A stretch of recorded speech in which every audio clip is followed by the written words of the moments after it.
Paul Leroy Robeson was a New Jersey native and a towering figure who became one of the most celebrated yet controversial Americans of the 20th century. Paul Leroy Robeson, athlete, scholar, performer, and activist, was born in Princeton, New Jersey on April 9, 1898. He came from a family of remarkable resilience. He had a commanding physical presence and a voice that would captivate millions. Robeson's early years were marked by both tragedy and extraordinary achievement. His father, William Drew Robeson, had escaped from slavery and become a Presbyterian minister. His mother, Maria Louisa Bastille, came from a prominent African-American family with Quaker roots. When Paul was 6 years old, his mother died in a tragic house fire, a loss that profoundly affected him throughout his life. After his mother's death, Paul and his siblings were raised by their father, who moved the family to Somerville, New Jersey, where he became pastor of St. Thomas AME Zion Church. William Robeson was a stern but loving father who instilled in his children the importance of education, dignity, and self-respect. He demanded excellence from Paul and his siblings, teaching them that they would have to work twice as hard as white children to achieve success in a society structured against them. These lessons shaped Paul's character and ambition. Paul excelled in school from an early age. He attended Somerville High School where he distinguished himself both academically and athletically. He was an outstanding student, earning top grades in all his subjects. He was also a talented athlete, participating in football, basketball, baseball, and track. His performances on the athletic field were remarkable, but it was his academic achievements that earned him a scholarship to Rutgers College in 1915. He was only the third African-American student ever admitted to Rutgers. At Rutgers, Robeson faced intense racial prejudice. When he tried out for the football team, some teammates brutally attacked him during practice, breaking his nose and dislocating his shoulder in an attempt to drive him off the squad.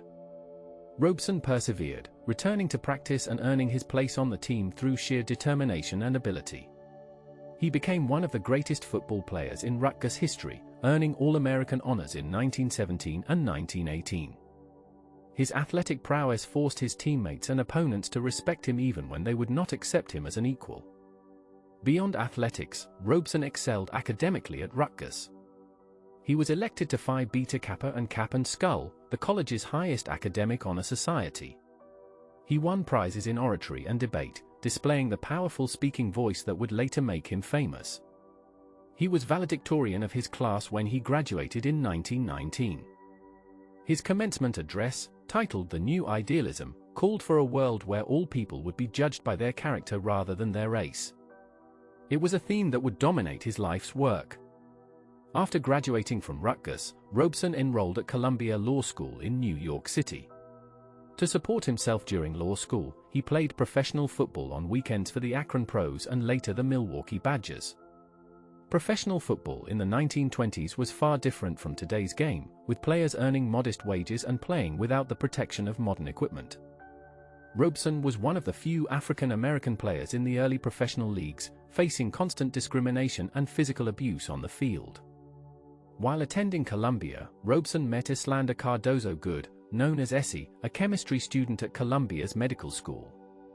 Essie came from a prominent African-American family and was an educated, ambitious woman who recognized Paul's potential. They married in 1921.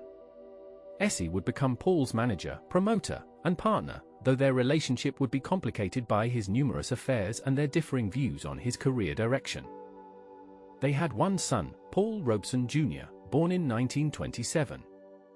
Robeson graduated from Columbia Law School in 1923 and briefly worked at a law firm in New York City. However, his experience in the legal profession was short-lived and disillusioning. A white secretary at the firm refused to take dictation from him because of his race.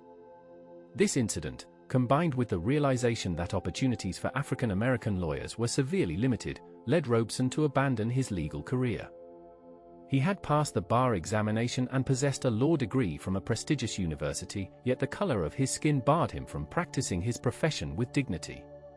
During his time at Columbia, Robeson had begun performing in amateur theatrical productions. His powerful physical presence and magnificent bass baritone voice made him a natural performer. In 1924, he accepted a role in a revival of The Emperor Jones by Eugene O'Neill. His performance was acclaimed by critics and audiences alike. He followed this success with a role in O'Neill's All God's Children Got Wings, another production that dealt with racial themes. These performances established Robeson as a serious actor and launched his theatrical career. In 1925, Robeson gave his first vocal concert, performing a program of African American spirituals arranged by Lawrence Brown, who would become his longtime accompanist. The concert was a revelation. Robeson's deep, resonant voice brought new dignity and artistic legitimacy to spirituals, which had often been dismissed or performed in minstrel style. His interpretation emphasized the spiritual and emotional depth of these songs, connecting them to the African American experience of suffering and transcendence. The concert was enormously successful and established Robeson as a concert artist of the first rank. Throughout the late 1920s, Robeson divided his time between theater and concert performances.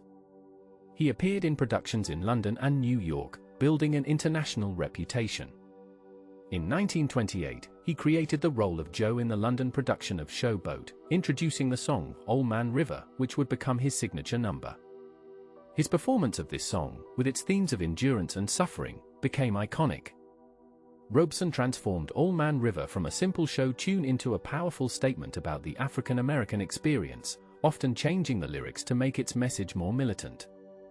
In the 1930s, Robeson's career reached new heights.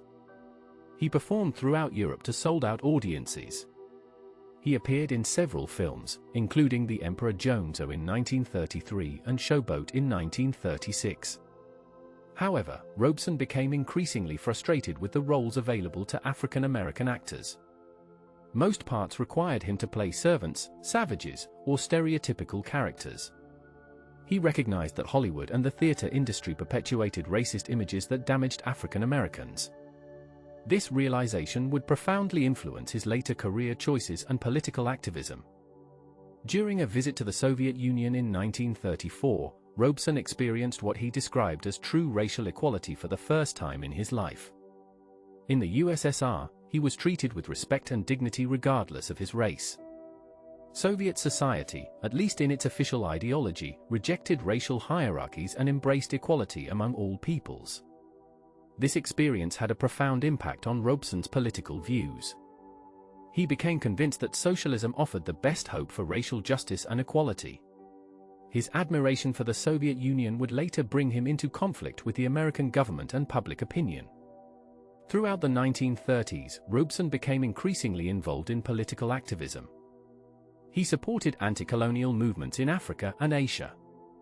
He championed the cause of the Republican forces in the Spanish Civil War, visiting Spain in 1938 to perform for the international brigades fighting against fascism. He spoke out against fascism and racism, linking these ideologies as twin evils that threatened human dignity and freedom. His political activism began to overshadow his artistic career as he used his fame to advocate for social justice. Robeson's political views evolved toward more radical positions during the late 1930s and 1940s. He became convinced that capitalism and imperialism were fundamentally linked to racism and that only through socialist transformation could true equality be achieved. He joined numerous left-wing organizations and causes. He became associated with the Communist Party USA, though whether he was ever a formal member remains disputed. His political associations would later have devastating consequences for his career and reputation. During World War II, Robeson was one of the most popular performers in America. He gave concerts to raise money for war bonds and performed for troops. His patriotic performances and support for the war effort made him a beloved figure. However, his popularity was based partly on the wartime alliance between the United States and the Soviet Union. When that alliance dissolved after the war and the Cold War began, Robeson's pro-Soviet views made him a target of suspicion and hostility. In the late 1940s, as Cold War tensions intensified, Robeson refused to moderate his political views or distance himself from the Soviet Union. He continued to praise Soviet society and criticize American racism. In 1949, he attended the World Peace Congress in Paris, where he was quoted as saying that African Americans would not fight against the Soviet Union in any war. This statement caused a firestorm of controversy in the United States. Robeson was denounced as a traitor and a communist dupe. His concert bookings were cancelled, and his records were removed from stores. The backlash against Robeson was swift and severe. In 1950, the State Department revoked his passport, effectively trapping him in the United States and destroying his international career. The official reason given was that his travel abroad would not be in the national interest. The real reason was to silence his criticism of American racism and his praise of the Soviet Union. For 8 years, Robeson was unable to leave the country, costing him millions in lost income and severely damaging his career. During the years when his passport was revoked, Robeson became a virtual non-person in American public life. Concert halls refused to book him.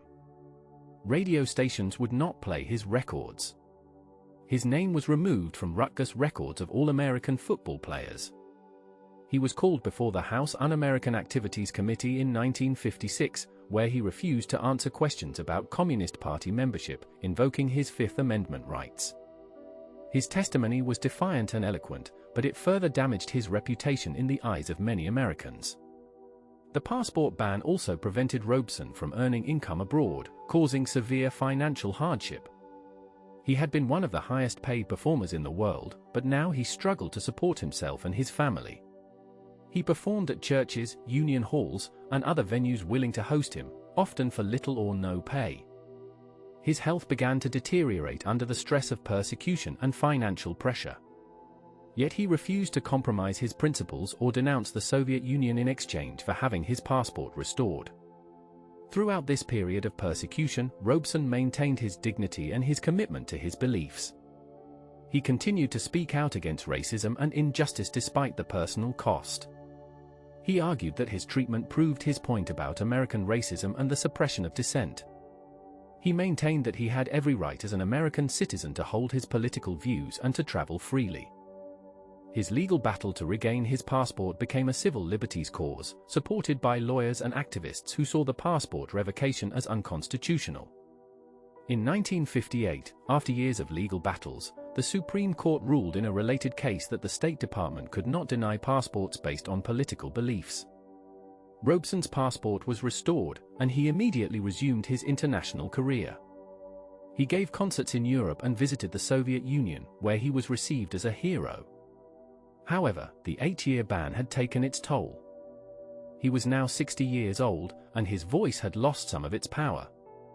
More importantly, the world had changed during his absence from the international stage. In 1959, Robeson traveled to Moscow for a celebration of his 61st birthday. During this visit, he experienced the first of what would be a series of health crises. He suffered from exhaustion and depression, conditions that would plague him for the rest of his life. Some have speculated that he was suffering from the cumulative effects of years of stress and persecution.